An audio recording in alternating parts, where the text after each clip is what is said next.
Il était une fois un petit garçon nommé Léo qui adorait son jouet préféré, qui s'appelait Birdie.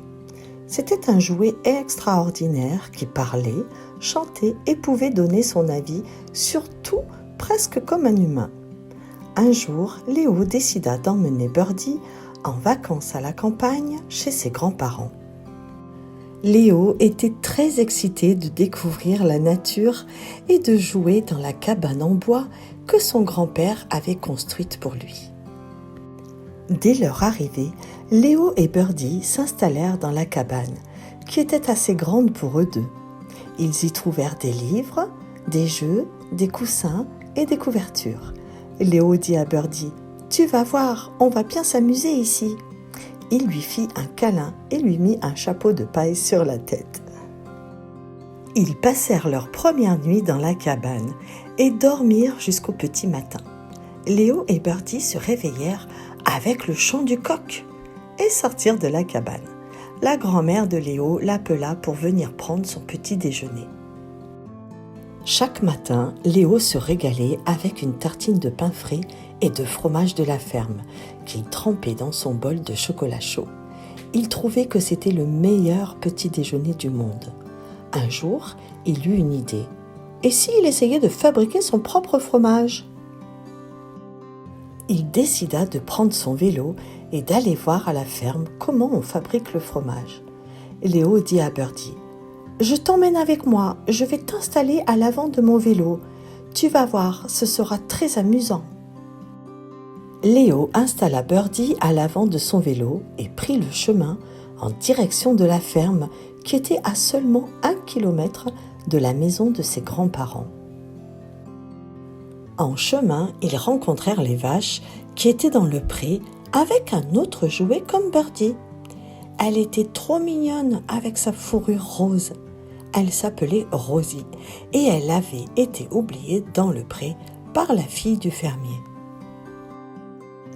Rosie les emmena voir le poulailler car d'adorables petits poussins venaient de naître. Birdie les trouvait tellement mignons qu'il voulait en adopter un.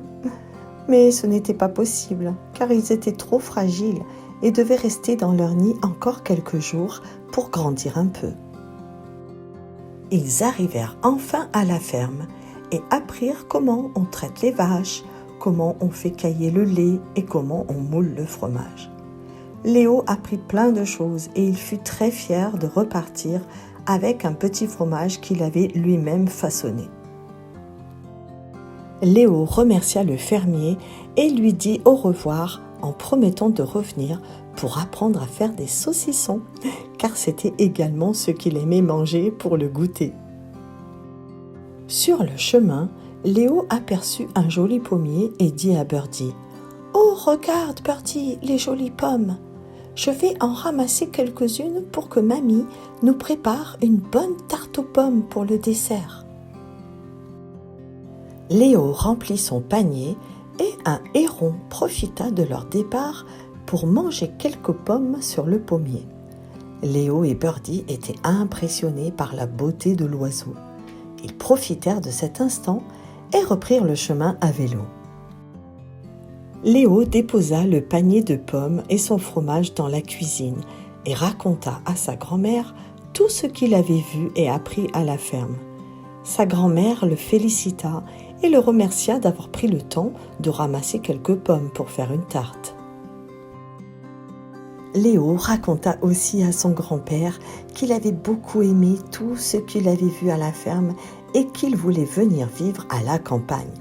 Son papy lui dit : « Oh Léo, mamie et moi serions très heureux. Il faut en parler à tes parents. Mais en attendant, termine ton repas et après c'est dodo. » Léo était trop satisfait de sa journée à la campagne et s'imaginait déjà être le lendemain pour vivre de nouvelles aventures. « Allez Birdie, au dodo, tu as entendu papy ?